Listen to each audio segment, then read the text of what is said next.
Hi, this video is a part of Deep Learning with Tensorflow playlist. In this playlist, I quickly explain the logic and implementation of deep learning algorithms and application using Tensorflow. Note that I do not code along, rather I make use of pen for explaining the tricky parts of code so that you people can read the notebooks and re-implement these algorithms yourself. Code files for each video will be given in the description. So I'm expecting my audience to be well aware of deep learning algorithms, and I'll be just implementing them using TensorFlow. And I'm expecting that you people just need hints for these implementations. In this video, I'll talk about MRI image segmentation using UNIT. MRI images are basically 3D images using 3D volumes known as voxel. What is generally segmentation? What are those MRI images? And what are those MRI images specifications? How do they look? And what is UNIT architecture? And what is basically dice similarity metric that we will be using in this segmentation task? And how will we code all of this in Python? Let's jump to the whiteboard and the notebook to understand all this. Okay, so we will begin with the task. So mainly our task is to find regions of brain images containing tumor. Now these brain images are what we call MRI. Okay, so what is basically segmentation? Now in segmentation we classify each of the pixel. So this is like classifying each pixel. Okay, but if we look at it, what is classification generally? Classification is given an input, predict the output. So in simple classification we have a single output, but in segmentation we have output per pixel. So for each pixel we have separate output. So segmentation is more difficult than simple classification. Okay, once we understand this basic concept, then let's look at the MRI images. Usually images contain this height, this width, and these are their channels. So these are three-dimensional image usually.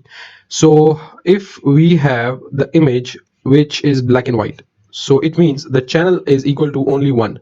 So it will be kind of a 2D image. There will be no information of channel. But if the image is colorful, then the channels will be basically three. One is red, then blue, then green. So we'll be having total three different height and width values for red and green and blue. Okay, then in color image what we see is basically a combination of all these red, green, and blue intensities. I hope that you people know about these images and these basic concepts. Okay, once you have this understanding, then let's come to this MRI image. What this MRI image will contain is this X, Y, Z, and this fourth dimension. First of all, this X and Y and Z are not simple image dimensions having height and width and channel. This is different because our brain is in three dimensions, so it's a volume. So what we see is that this brain, the MRI is having this brain captured in this volume, having x-axis value, y-axis value, and z-axis value. So this is what we call 3D volume, and a technical term for that is voxel. So we will be having this 3D volume information, so that where we are, at which point in this 3D MRI image, which point are we looking, and this fourth dimension will be actually information about different sequences. The 0 is for flare, then T1W, T1GD, T2W. These are technical terms in medicine.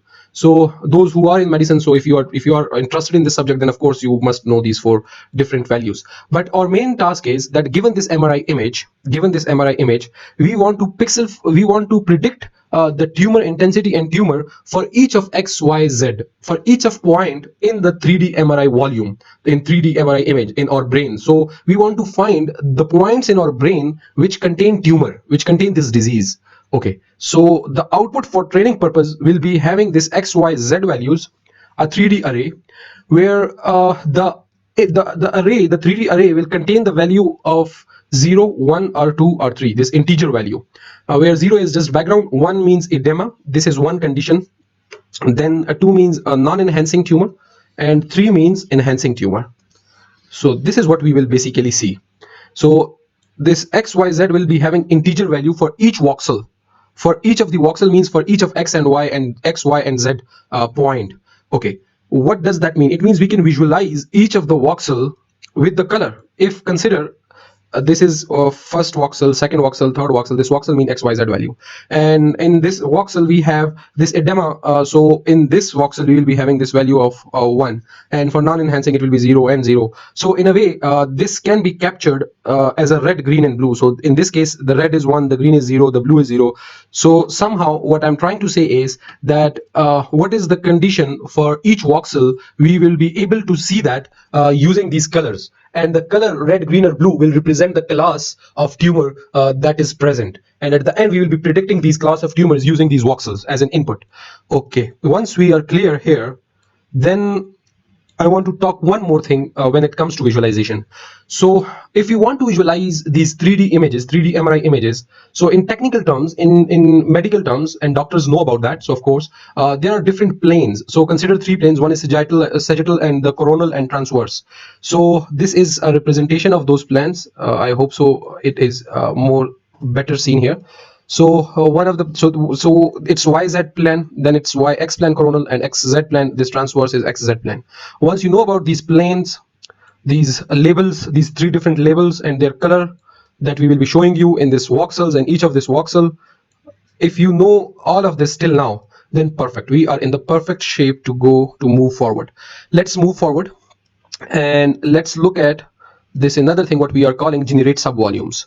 So what we will do is that we won't give a complete MRI image for training, because a complete MRI image is very huge, and it's computationally and memory wise very expensive task. So if you're not having that much of a RAM, then we can go out of resources, and that is what I'll be showing you inside a notebook. That when we try to give a complete volume, what happens? The notebook, that cell in notebook, the resources are completely exhausted.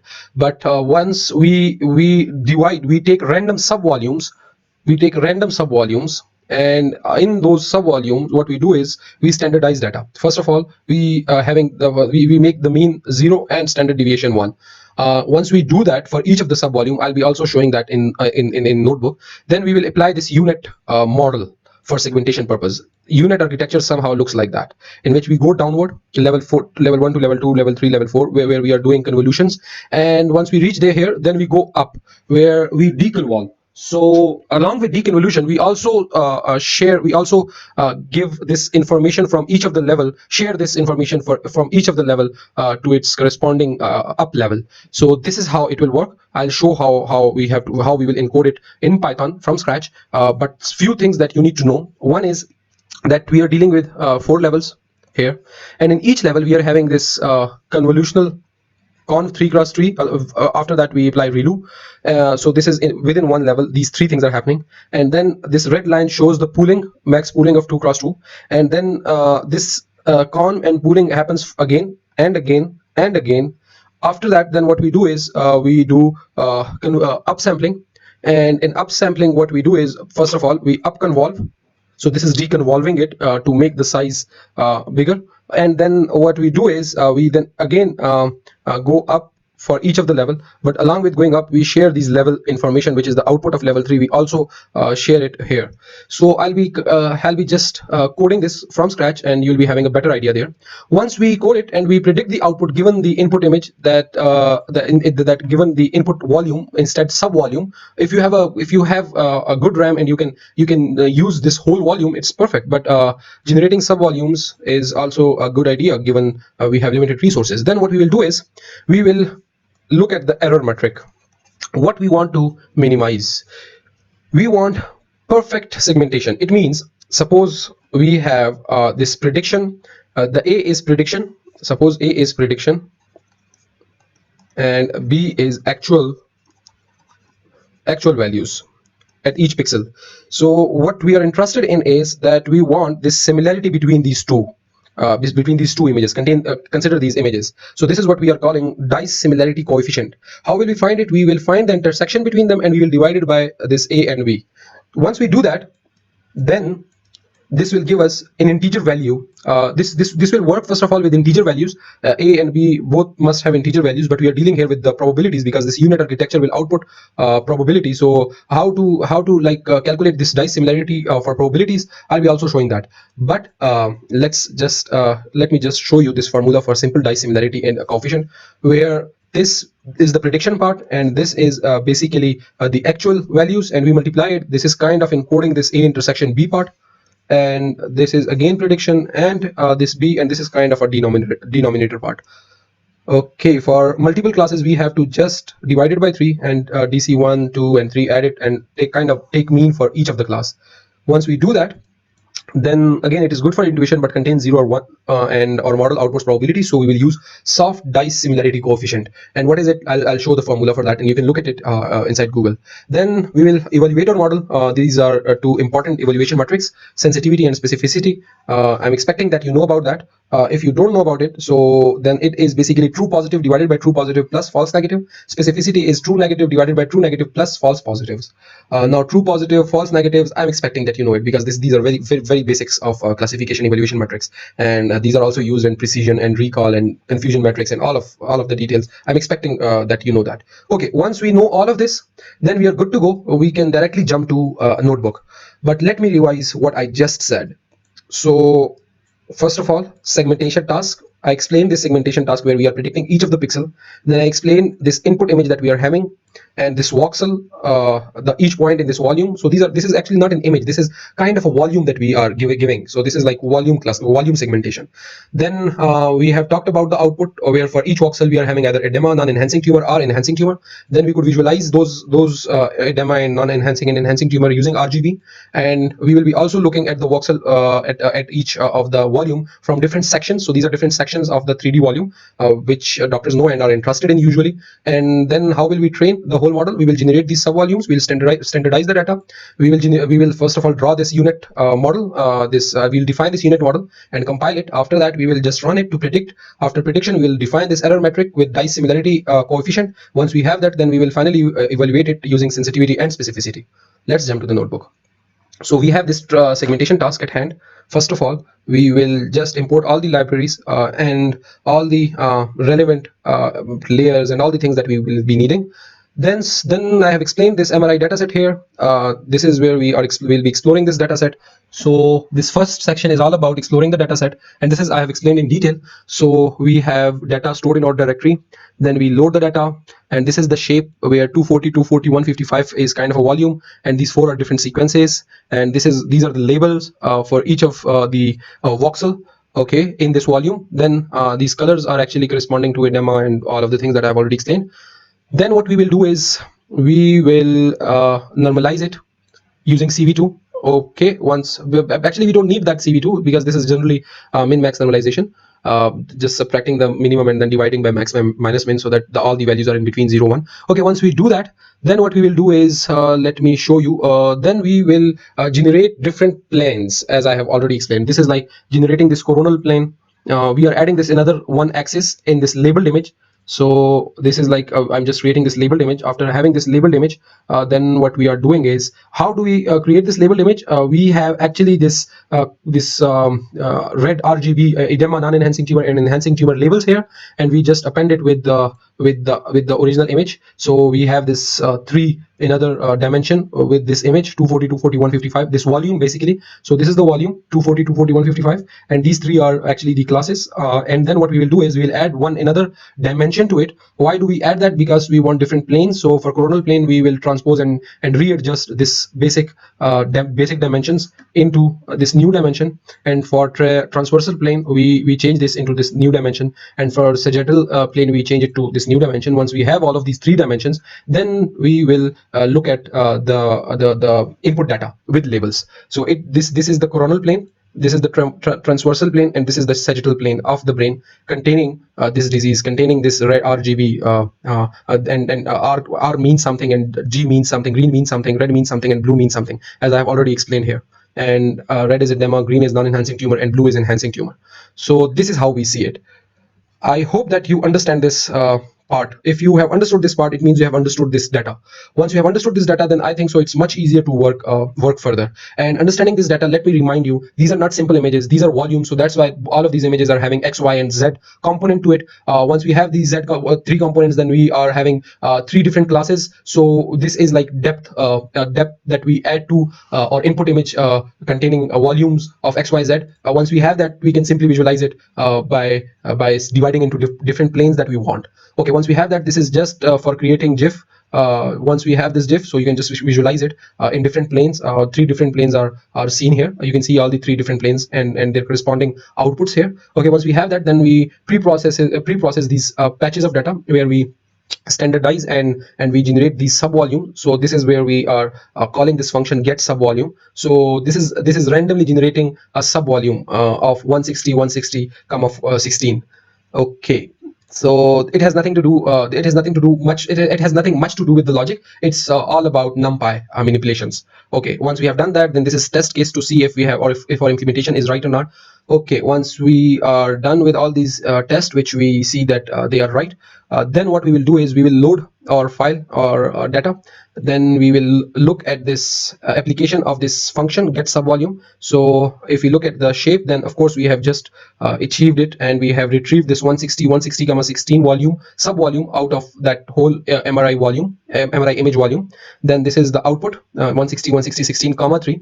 So these 3 are for 3 different classes, and this is again a visualizing patch. So this was actually one of the subvolume. This is a single subvolume, and this is the output for that subvolume for channel 2, and channel 2 containing enhancing tumor. If you want to change it to another value, to another channel, we could also see the result for that, what we call a non-enhancing tumor have stored in 1, and edema stored in y0 in the first dimension of y. Okay, once we have that, then what we'll do is we'll standardize it having 0 mean and 1 standard deviation. And then once we have normalized it, then we will call this function. We will define this architecture. This is kind of a bit tricky part, but not too much of a tricky part. And then we will also talk about this dissimilarity coefficient, and this is for a single class, and this is just looking at the implementation, if our implementation is right or not. Once we have done that, then we will go for multiple classes, and this is for multiple class. Once we have done that, then again we test it if it is right or not.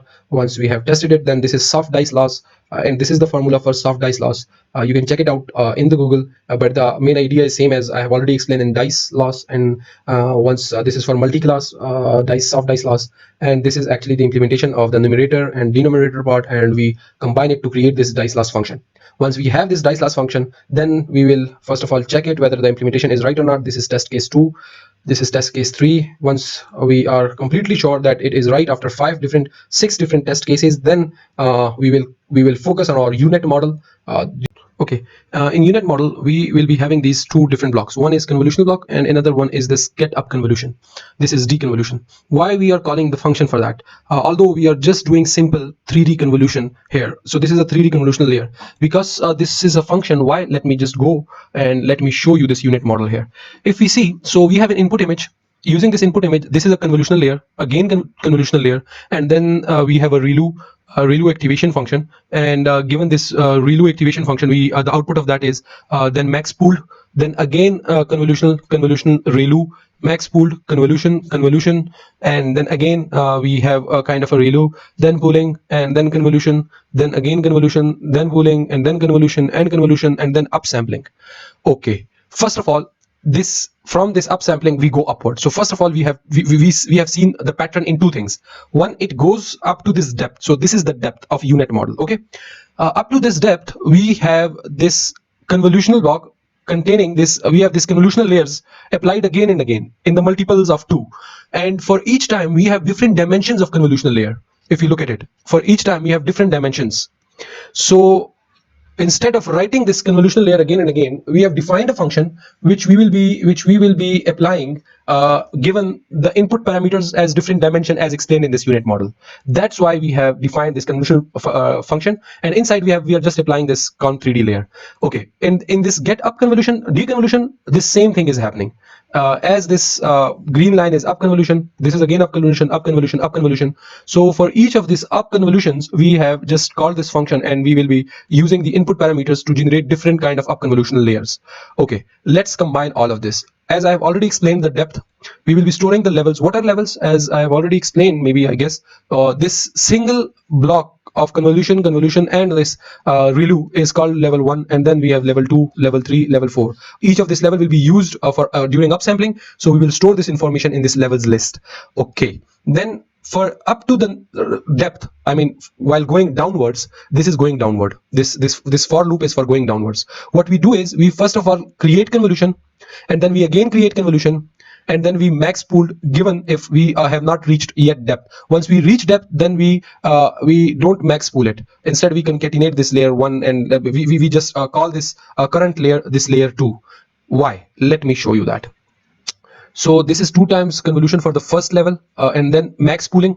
Then for the second, this is like first level, this is level 1 of depth. Then during this second level we have layer 1 for convolution, layer 2 of convolution, then again max pooling, then again max pooling, then again max pooling. But up to this depth we have this max pooling. But after that we have this upsampling for this last layer. Why? Because we have this convolution, and and there is no red sign of max pooling. Instead we have this green sign up convolution. So that's why we called up to the last level of depth, we call this current layer max pooling, and that current layer will be used as an input for this convolution block in going forward. However, in the last level of this depth, we called layer 2 as a current layer, and what we do is we convolve up, we do up convolution from this down level to the up level. So we go in the upward direction, from the lowest depth to the upward side in the unit architecture. And in upward side, what we do is we up convolve. After that we concatenate, and then we again store this convolution block and this convolution block. So these 4 things are seen if you look at it. So first of all we up convolve, then we have 2 times convolution, and then we again up convolve, 2 times convolution, up convolve, 2 times convolution, up convolve, these 2 times convolution. Okay, once we have done that, then we have a final convolution of 3D, and then we apply this final activation function, and then we after applying this activation function on these final convolution, then we have a model which we actually define from input to output, and then we compile it, and this is what it is. We will call the function where this model has been compiled and returned, and then we will look at this model that we have just created. While looking at this model, this is in vertical form, so that's why it might not show this U kind of a shape, but this is basically this same unit that we are talking about here.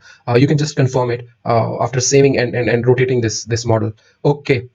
Then training on a large data set, as I've already explained, is a problem. But let's say we are initializing it, and we are storing all of that, and these are like fitting with the complete data set. Once we fit it with the complete data set, then the problem is that we have resource exhausted error. That is what I have at least confronted. Even though my laptop is having 32 GB of RAM, so my laptop is really powerful, but still it is like there are a lot of resources, but still I am getting this resources exhausted error. For that reason, we will write this function of volume data generator, where we will be randomly getting out this volume, and in the volume data generator class, we have defined basically what we have done is that this class is actually inheriting from keras.utilities.sequence class. So within this class, if we are inheriting from it, so this is what it is doing. So on each epoch n, and this function of get item, what it will be doing is that randomly it will be subsampling, or randomly it will be generating this sub volume and will be giving for training. Okay, once we have that, we will create the instances for these classes, for training data and validation data, and then what we will do is we will fit with this generator class, and it will work, and it has worked. Then we'll save our weights, and once we have saved our weights, then we'll load our weights, and then evaluation part comes. In the evaluation part, we will do patch level prediction. So as we have already seen this patch, this sub volume, we will remove this batch what we call, we don't need batch, we just need this single image. So that's why we are giving 0 inside this dimension of an array. So we are looking at basically non-enhancing tumor, that's why it's 2. If you want to look at the actual enhancing tumor, then we could also look at this y1. Once we have done that, then what we will do is then we will basically predict, we will first of all normalize it and then predict it. So this is the prediction part, this is the actual part. So our prediction is not really good for this non-enhancing tumor, for this third class. However, it can be improved if we run it for longer and we play with some hyperparameters. Let's look at the sensitivity and specificity, where we are just calling this true positive. We are just computing these true positive, true negatives, false positives, false negatives, and finally sensitivity and specificity. So this is just test case to see if our implementation is right. And once done, then we will just calculate it for each of the class. then running on entire scans. This is like getting the label image, then we predict and visualize. So this is how it looks. So this is the ground truth for different sections, and these are the prediction. So the prediction seems good, but transversal section is not predicting really cool, and sagittal is good, but the green class is not prediction. The prediction for green class is not good. So we could visualize also that. Now I hope so this makes sense, and I hope so it is much more clear now. As these videos are short videos, kind of videos for machine learning professionals who and deep learning engineers who really know about deep learning and the tasks that are at hand. So I have just gone through all the process in that way. I'll be creating a separate playlist where I'll be live coding, and I'll be giving a detailed lecture about all of these topics and all of these short video. I'll be expanding on those short videos. So just stay tuned, and I'll be working on that, and I'll be also explaining that. So if you have gotten the complete explanation, perfect. If not, then I cannot make this video longer enough. I cannot make this video more long. So for that reason, I'll be creating separate video.